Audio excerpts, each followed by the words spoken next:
Correct గా 4 months back అంటే September 8th ఇదే కేసుని నాని ప్రెస్ ముందుకు వచ్చి ఆయన మీద పెట్టిన బాబు గారి మీద పెట్టిన కేసెస్ అన్ని అబద్ధపు కేసెస్, ఆయన నిలబడవు, ఈ గవర్నమెంట్ అంటే వైసీపీ గవర్నమెంట్ కక్షపూర్వకంగా ఏదో పెట్టారు కేసెస్, అవి ఏమి నిలబడు, ఆయన బయటకు వస్తారు అని చెప్పింది ఇదే కేసుని నాని.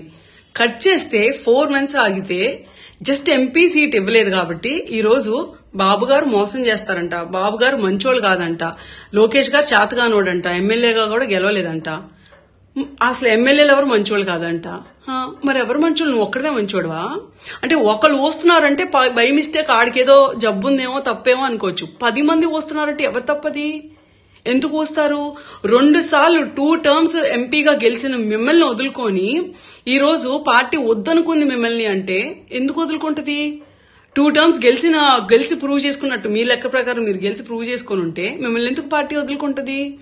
ఎందుకంటే పార్టీకి loyalty and discipline are more important than power. కాబట్టి అది మీరు బయటకు వచ్చి చెప్పుకోవచ్చు కదా, నాకు పవర్ ఇంపార్టెంట్, నేను స్వార్థపరుణ్ణి, నాకు ఎంపీ సీట్ ఇవ్వలేదు, నేను అలిగాను, నేను మాట్లాడుతున్నాను, అందుకే నేను పార్టీ షిఫ్ట్ అవుతున్నాను చెప్పుకోవచ్చు కదా. నా కూతురికి ఇంకేదో అడిగాను పదవి, అది ఇవ్వలేదు కాబట్టి నేను అసలు ఏ రోజు పార్టీకి సపోర్ట్ చేయలేదని చెప్పుకోవచ్చు కదా. నాకు గుర్తున్నంత వరకు పార్టీ ఆఫీస్ మీద రాళ్లేసి ధ్వంసం చేస్తే మారుమూల ప్రాంతాల నుంచి కూడా ఎక్కడెక్కడో గ్రామాల నుంచి ట్రైన్లు పట్టుకొని బస్సులు పట్టుకొని ప్రతి ఒక్కళ్ళు క్యాడర్ అక్కడ పార్టీ ఆఫీస్ ముందు పడిగాపులు కాస్తే మీరు కనీసం తిరిగి కూడా చూడలేదు, మీరు కానీ మీ అమ్మాయి కానీ. ఆ రోజు బాబు గారి ఇంటి మీదకి వెళ్లి వైసీపీ గోండాలు సిగ్గు లేకుండా దాడి చేస్తే ఎవరు మళ్ళీ దాడి చేసింది?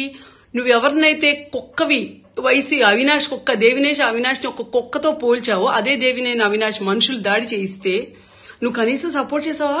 బాబు గారికి కానీ పార్టీకి కానీ ఆ రోజు నిలబడ్డావా అండగా? లేదు. పార్టీ ఇబ్బందుల్లో ఉండి పార్టీ క్యాడర్ అందరూ అరెస్ట్ అవుతుంటే ఎంతమందికి సపోర్ట్ చేసావు చెప్పు? ఇప్పటికి ఎంతమంది కోసం నిలబడ్డావో చెప్పు? ఎవరికి నిలబడవు, ఎవరికి సహాయం చేయవు, నీకు మాత్రం పార్టీ హోదాలు ఇవ్వాలి, సీట్లు ఇవ్వాలి, గౌరవం ఇవ్వాలి, ప్రోటోకాల్ మెయింటైన్ చేయాలి. ఏంటి నాకు అర్థం కాదు. అంటే ఇప్పుడు మీకు స్వార్థం, వెళ్ళిపోయే ప్రతి ఒక్కళ్ళు నాకు స్వార్థం ఉంది, నాకు పదవి ఇంపార్టెంట్ అని చెప్పుకుని వెళ్ళొచ్చుగా. బాబు గారు మంచోళ్ళు కాదు, లోకేష్ ఇంకేదో చేశాడు, ఎవరో ఏదో చేస్తే ఈ సొల్లు కబుర్లన్నీ ఎందుకు? ఏ రోజున నిలబడితే కదా పార్టీ గురించి. అమరావతి అంటే అవసరం లేదా? మరి అదే అమరావతి కోసం నీ కూతురు అంటే కేశినేని శ్వేత ముందస్తు పరిగెత్తుకొని వెళ్ళిపోయి స్లోగన్స్ ఇచ్చి అమరావతిని కాపాడుకోవాలి, అమరావతికి అన్యాయం జరిగిందని చెప్పి ఆ ఫార్మర్స్ అందరి ముందు నుంచి 40 ఫోటోలు దిగింది కదా. అంటే అవన్నీ ఇటు బోటకమా? అదంతా డ్రామా. అంటే ఆ రోజు ఆ పార్టీలో ఉన్నావు కాబట్టి నీకు అమరావతికి సపోర్ట్ చేస్తావు. అంతేగా నువ్వు జెన్యూన్ గా రైతులకి 33,000 ఎకరాలు ఇచ్చిన భూమిని ఇచ్చిన రైతులకు అన్యాయం జరుగుతుంటే వాళ్ళ కోసం నిలబడవు. అంతేగా నీ స్వార్థం నీది. నీ కూతురికి పదవి వచ్చిందా లేదా, నీకు పదవి వచ్చిందా లేదా? ఈ రోజు కూడా నీ సొంత తమ్ముడైన కేశినేని చిన్ని గారు నీ బ్లడ్ రిలేషనేగా, మీ ఇంటి మనిషేగా. ఆయనకి పార్టీలో ఉన్నత స్థాయి కల్పించినా సరే మీకు అసలు డైజెస్ట్ కూడా అవ్వట్లేదు, జీర్ణించుకోలేకపోతున్నారు. అంటే ఇంకేంటి, ఇంట్లో వాళ్ళు కూడా ఎదుగుతున్నా కూడా జీర్ణించుకోలేని వాళ్ళు రేపొద్దున ప్రజల కోసం నిజంగా మీరు జెన్యూన్ గా ఏదైనా చేస్తారని ఎవరు నమ్ముతాడు? మాటికి గొప్పలు, మేము చదువుకున్న వాళ్ళం, మేము గొప్పోళ్ళం, నాకు అయ్యి తెలుసు ఈ తెలుసు, నా కూతురు రతన్ టాటా దగ్గర పనిచేస్తుంది. ఎక్కడ పనిచేస్తే ఏంటండి? మీ బ్రెయిన్ లో గుజ్జుండాలి కదా. ఎందుకు లేదు అంటున్నానంటే చదువుకున్నవాడు ఎవ్వడు వైఎస్ జగన్మోహన్ రెడ్డి అనే వ్యక్తి దగ్గర దరిదాపుల్లో కూడా వెళ్ళకూడదు మామూలుగా అయితే, అన్లెస్ యువర్ రెడ్డి ఆర్ నీకేదైనా కొలపిచ్చో లేకపోతే ఇంకేదో పిచ్చి ఉంటే తప్పించి. ఈ రోజు ఏ మొహం పెట్టుకుని అదే జగన్మోహన్ రెడ్డిని సపోర్ట్ చేస్తున్నావు? I'm sorry to say this. అంటే ఇప్పుడు కొడాల నానిని అసహించుకున్నాం, మేము చూసాం ఎలాంటి క్యారెక్టర్, రోజాని చూసాం, తర్వాత దేవినేని అవినాష్ని చూసాం, వల్లభనేని వంశీని చూసాం, ఇప్పుడు మిమ్మల్ని చూస్తున్నాం అంతే. సో మా పార్టీలో ఉన్న స్క్రాప్ అంతా పక్క పార్టీలోకి వెళ్తే అక్కడేదో గొప్ప జరిగిపోద్దని ఏం కాదు. కాకపోతే నిన్నటిదాకా ఇక్కడ ఎంపీగా ఉండి 10 ఏళ్లు తెలుసుకోలేని నిజాలన్నీ ఈ 4 రోజుల్లో ఏమైనా తెలిసేసుకున్నారేమో, కావాలని పార్టీని జనాల్ని కన్ఫ్యూజ్ చేయడానికి నోటుకొచ్చినట్లా వాగితే.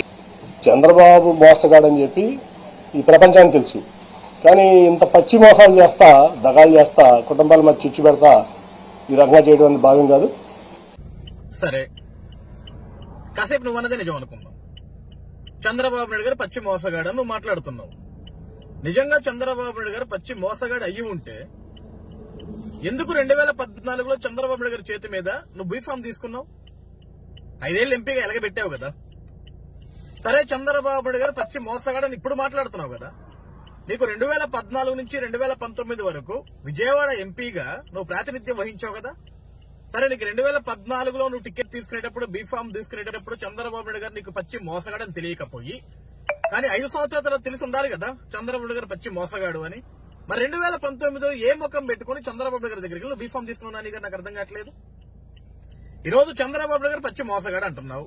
నిజంగా చంద్రబాబు గారు పచ్చి మోసగాడు అయ్యి ఉంటే ఈ రోజు మీ కుమార్తె కేసీఎన్ శ్వేత గారిని రతన్ టాటా గారి దగ్గర ఉద్యోగం చేస్తుంటే ఎందుకు అక్కడ ఆ ఉద్యోగానికి రిజిగ్నేషన్ ఇప్పించి, ఎందుకు నువ్వు విజయవాడలో కార్పొరేటర్ గా ఆవిడతోటి పోటీ చేయించావు? ఆవిడ్ని మేయర్ అభ్యర్థిగా ఎందుకు ప్రకటింపజేశావు? చంద్రబాబు గారు పచ్చి మోసగాడు అని చెప్పొచ్చు కదా.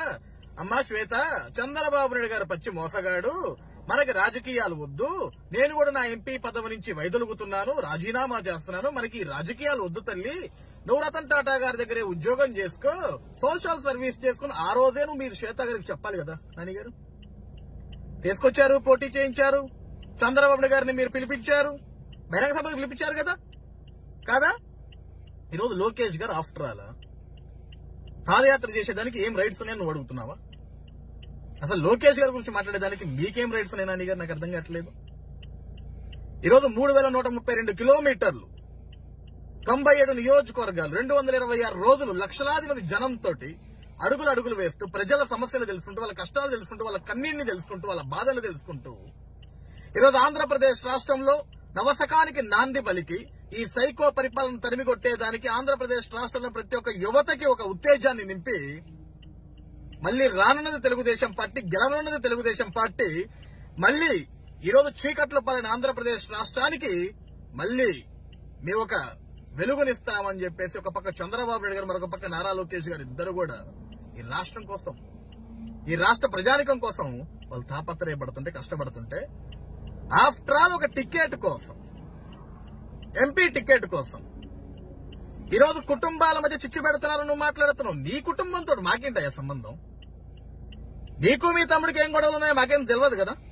నీ కుటుంబంలో ఏం జరుగుతుందో మాకేం తెలియదు కదా. ఈ రోజు ప్రజలకు కావాల్సిందేంటి?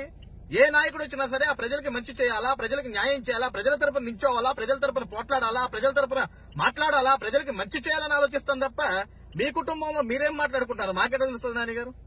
దానికి తెలుగుదేశం పార్టీకి, దానికి చంద్రబాబు నాయుడు గారికి ఏంటి సంబంధం? ఈ రోజు పార్టీలు మారంగానే స్వరాలు మారిపోతాయి మీకు. ఇదే జగన్మోహన్ రెడ్డి ఒక అవినీతి పరుడు, ఒక దొంగ, ఒక దగాకోరు.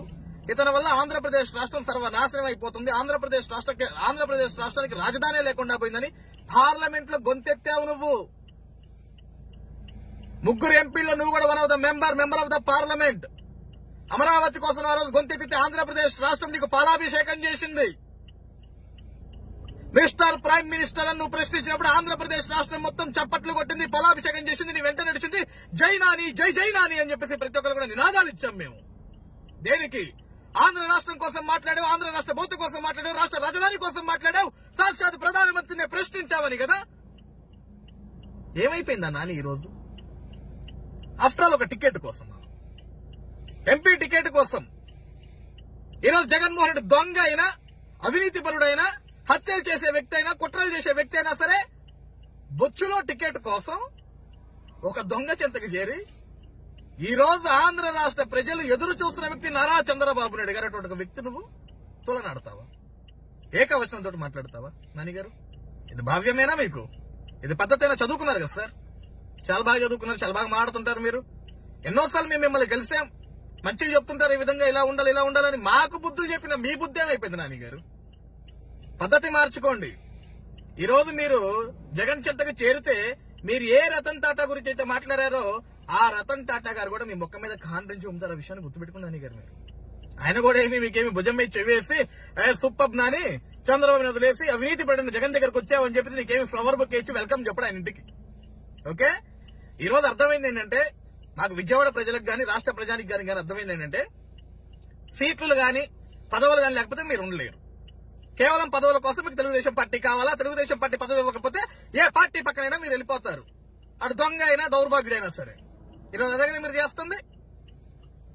మహా వ్యక్తులందరినీ పక్కన వేసుకొని పెద్ద దొంగ దగ్గరికి వెళ్లి ఆయనకు ఒక బొక్కే ఇచ్చి, నేను జగన్ బాబు వెంటే ఉంటా, జగన్ బాబు వెంట జగన్ కన్నా తల్లి లేదు, తోబుట్టిన చెల్లి లేదు, జగన్ ఒక పెద్ద దొంగ, జగన్ వల్ల ఎటువంటి ఉపయోగం లేదని సొంత తల్లి సొంత చెల్లే వదిలి దొబ్బారు నాన్నగారు. నువ్వెంత సొంతం బాబాయినే ఇష్టపడి దొబ్బాడు. అవకాశానికి అందరినీ వాడుకొని అవకాశం తీరిన తర్వాత కూరలో కరివేపాకు మాదిరి జగన్ తీసి పడేస్తాడు. ఆ తర్వాత మీ పరిస్థితి కూడా అదే, గుర్తుపెట్టుకోండి.